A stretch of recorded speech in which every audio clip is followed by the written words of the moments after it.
স্বর্গের কোন অপসরী? আপনি কি তাকে চিনেন? হ্যাঁ জাহাপনা, আমি এই সুন্দরী অপরূপা সুন্দরী মহিলাকে আমি চিনি জাহাপনা।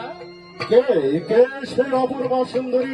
এ হলো সেই মদিনার অধিবাসী আব্দুল জব্বারের স্ত্রী বিবি জৈনব। আব্দুল জব্বারের স্ত্রী বিবি জয়নব? হ্যাঁ জাহাপনা।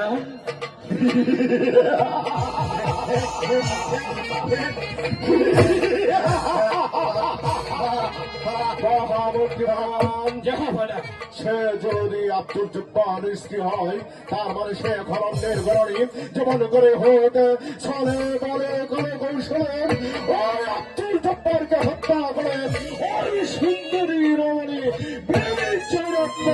আমার তমস্কের পাটরানী। আপনার জীবনে আপনি যা চেয়েছেন জাহাপনা সে কখনই বিফল হয়নি। এই বিবি জৈনব আপনারই হবে জাহাপনা। হ্যাঁ, আপনি তাই করুন। ছলে বলে বলে এমনকি কৌশলে সুন্দরী রমণীকে যে আমি চাই। এই হবে জাহাপনা, এই হবে।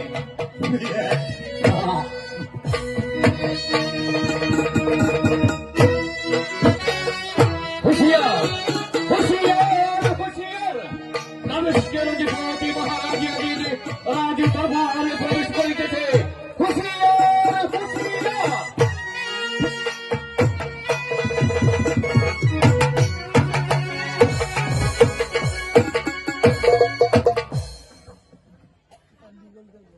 পিতা ধর্ম পিতা স্বর্গ, হে পিতা আপনি স্বর্গ থেকে শত সহস্রবার আশীর্বাদ করুন, আমি যেন আমার এই রাজ্যকে প্রশস্ত করতে পারি।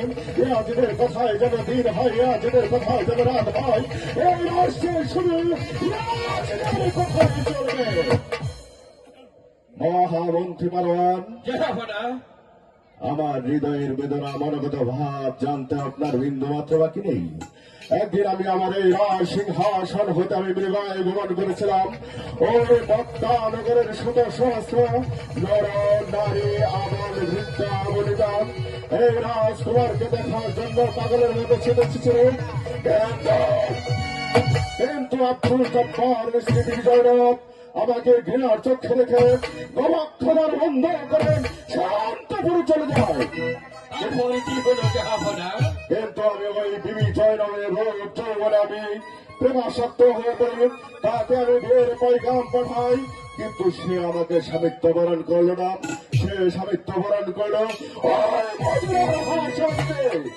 আর যেদিন হতে মদিনার হাসনকে স্বামিত্ব বরণ করলো, সেদিন হতেই ওই মদিনার হাসন হোসেন আমার চিরশত্রু হয়ে গেল। পরে সে হাসানকে আমি জায়গার সাহায্যে বৈগুণার কৌশলে তাকে করি আমি বিষ পানে হত্যা।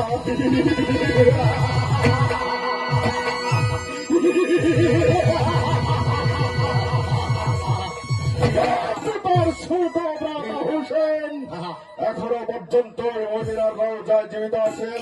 বলুন মহামন্ত্রী মারওয়ান, কি অভিসন্ধি করিলে আর সঞ্চয়ক্ষেত্র প্রসারের বিনাশে করা যায়?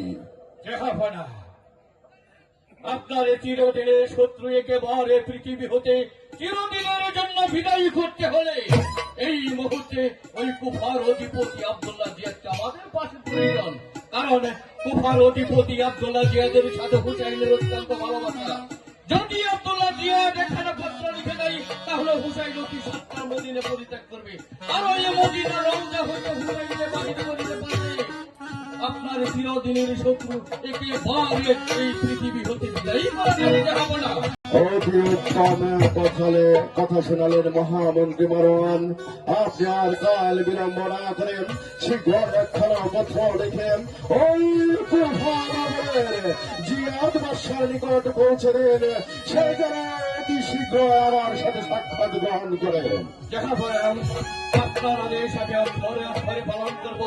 এই মুহূর্তে একজনের কাছে দ্বারা একখানা পত্র লিখে ওই কুফার অধিপতি আব্দুল্লাহ জিয়াদের নিকট আমি পাঠিয়ে দেবো জাহাপনা। হ্যাঁ, আপনি তাই করুন। কোথায় কাছে কোথায় কাছে?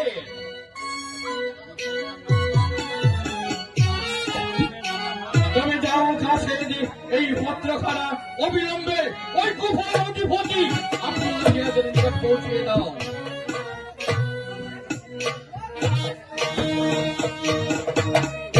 অধিপতি ওয়ালিদ বিন ইবনে ওয়ালিদ। চলুন এখন আমরা রাজা প্রাসাদে গমন করি। আমি চলো।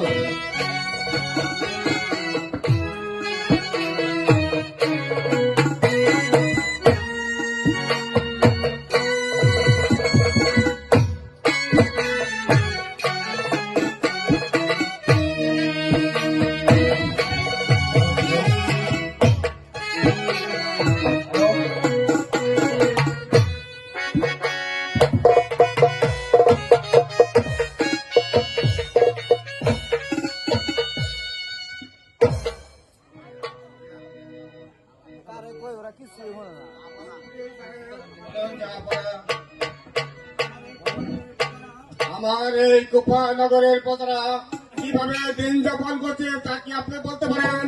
যা পড়া আপনার এই কুপানগরের প্রজারা অতি সুখে শান্তিতে দিন যাপন করবে। মন্ত্রী সাহেব, বলুন যা পড়া।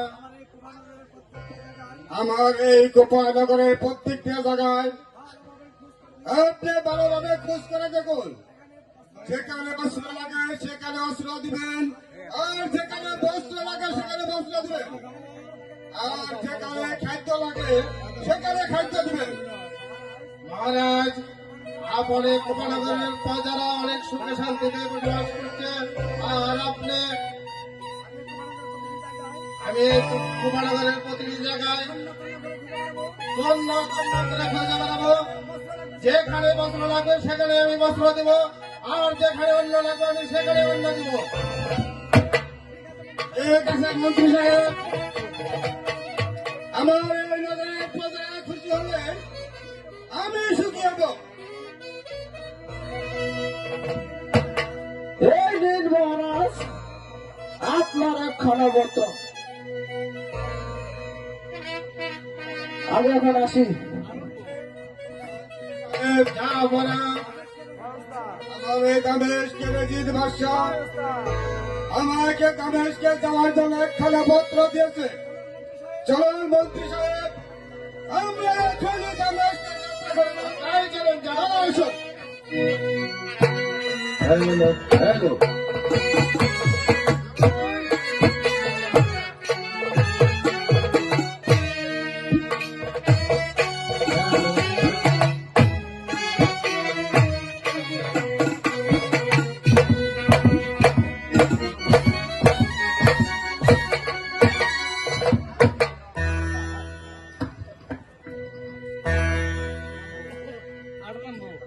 মহামন্ত্রী মারওয়ান, জেহাফানা, আপনি কি যে বাদশাহ নিকট পত্র পাঠিয়েছিলেন? জেহাফানা, আপনার আদেশে মতো আমি যথা সময়ে একখানা পত্র লিখে ওই কুফার অধিপতি আব্দুল্লাহ জিয়াদের নিকট পাঠিয়েছি। আপনি একটু ধৈর্য ধারণ করুন মহারাজ, হয়তো বাদশাহ জিয়াদের কোনো রাজ কাজ আটকা পড়ে গেছে। যথা সময়ে ওই কুফার অধিপতি আব্দুল্লাহ জিয়াদ এই দামেস্কে রাজ দরবার এসে উপস্থিত হবে জাহাপনা।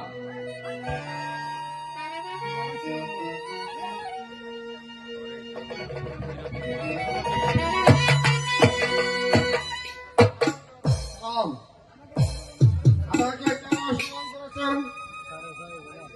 ভাই জিয়া, আপনি আপনার আসনে গ্রহণ করুন। মদিনার হোসেনের সঙ্গে আমার যে ঝগড়া ছিল সেই ঝগড়ার আজ পর্যন্ত কিছুই হলো না। যদিও এই মদিনা রওজা হতে আপনি হোসেনকে বাহির করে দিতে পারেন, তাহলে আমি আমার দামেস্কের অর্ধ রাজ্য আপনাকে দান করব। মহারাজ, আমি আপনার আদেশ সসম্মানে গ্রহণ করব। আমি দেখি চলে বলে কৌশলে ওই হোসেন জন্মদিন পালন করা যায় কিনা। তাই চলুন যা বলা।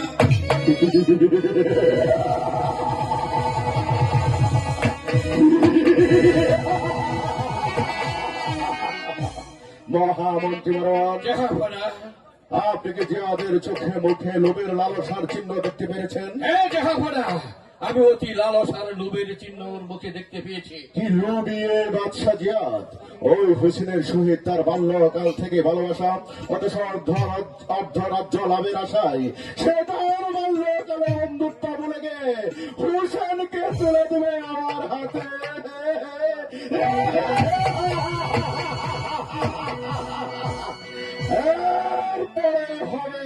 হোসেনের পরাজয়ের শুরু। মহামন্ত্রী মারোয়ান, জাহাপনা চলুন আমরা কাল বিলম্ব না করে এখন সেই হুঁশের আশায় বসে থাকি। তাই চলুন জাহাপনা।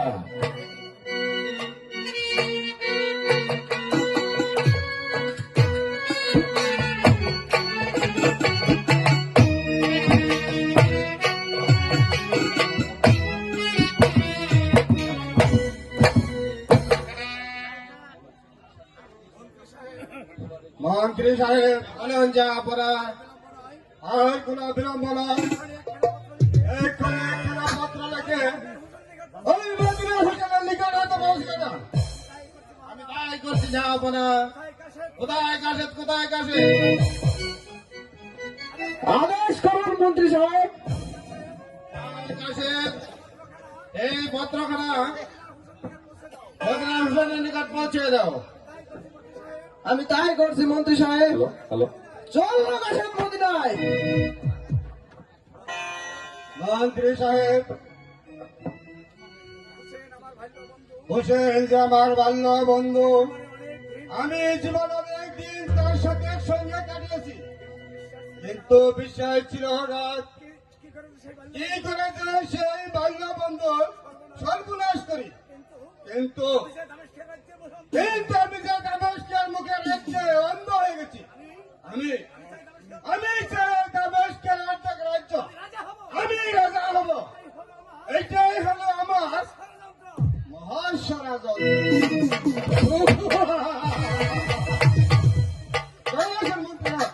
মন্ত্রী